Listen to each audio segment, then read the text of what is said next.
Hello dear friends, today we are going to learn letter writing. There are various types of formal letters. For example, business letters, letters of application for admission, job application letters, complaint letters, inquiry letters, order letters, etc. They require formal style, that is the right choice of words, sentence structures and punctuation.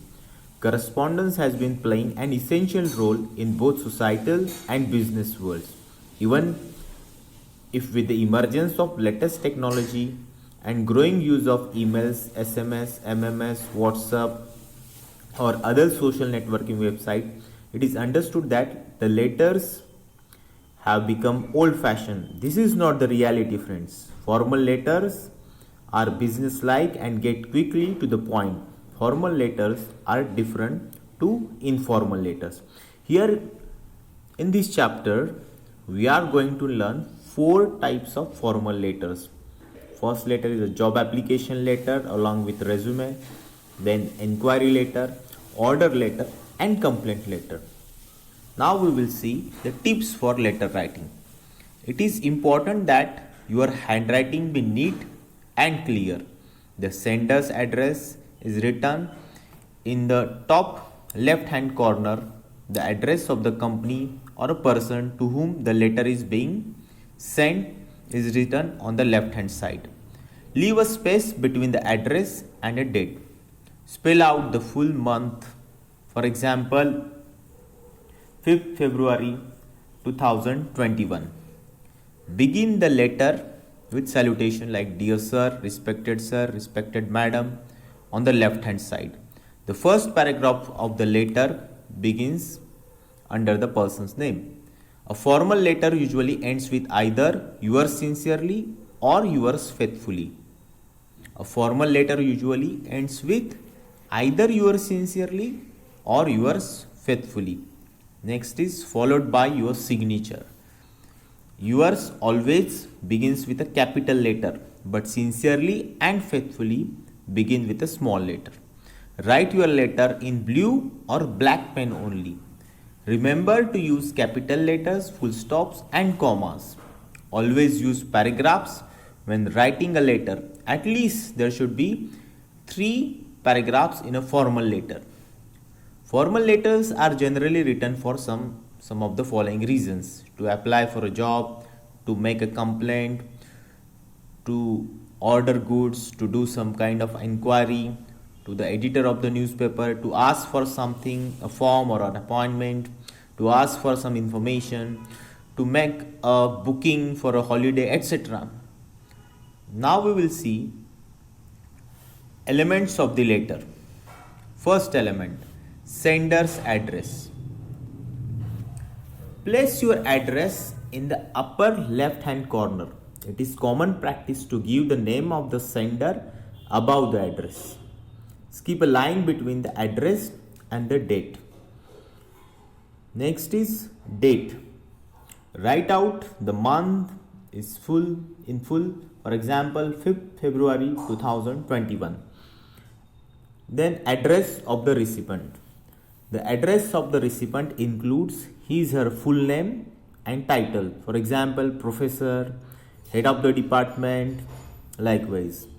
If you are not sure whom the letter should be addressed to, use a job title. For example, director, human resources, personal manager, admission officer. Below that, the names of institution. Skip a line between the address of the recipient and the salutation. Next is salutation. What is salutation? If you know the name of the recipient, write Dear Sir, and before that their last name. If you know the position of the recipient but not the name, then write Dear Admission Officer, Dear Personal Manager. If you know neither the name nor the position, write Dear Sir, Dear Madam, or Respected Sir, Respected Madam. Skip a line between the salutation and the subject line or a body. Next element is a subject line. The subject lines helps the recipient to quickly find out what the letter is about. If For example, if you have applied for a job application letter and you send that letter to that particular company, when that company will receive the letter and when they will open it, and after opening, first of all, that particular person will read the subject. If it is written in the subject, it is a job application letter, application for the post of mechanical engineer. Instantly that reader will put the letter to concerned person. So the subject line helps the recipient to quickly find out what the letter is about. For example, as I said, application for the position of so and so, as advertised in the so and so newspaper, dated. Skip a line between the subject line and the body of the letter. Next, body of the letter. The body of the letter is where you present yourself. Explain to the recipient why she should consider your request. It usually consists of 3 to 4 paragraphs. To make the text easier to read, skip a line between the paragraphs and also before the complimentary clause.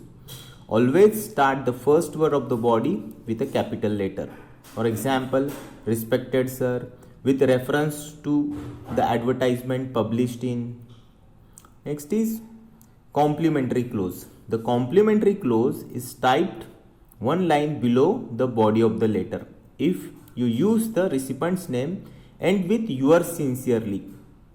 If you did not use the recipient's name, end with yours faithfully yours.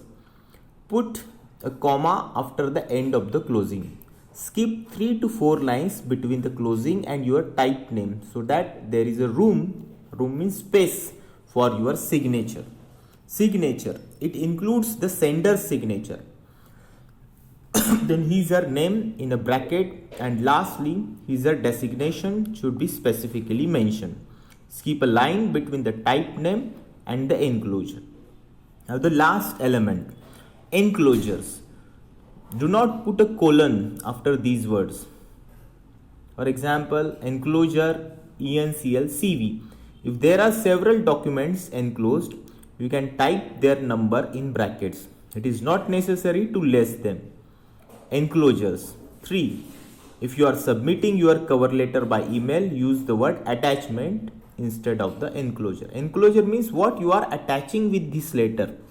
For example, if you are writing a job application letter, with job application letter you attach your CV means resume, or even you attach your various certificates. So enclosures means what you are attaching to this letter. So these are the elements of the letter. Hope you have understood it. If you have any doubt, feel free to ask your doubts on WhatsApp, or even you can do the communicate on mobile also. Thank you.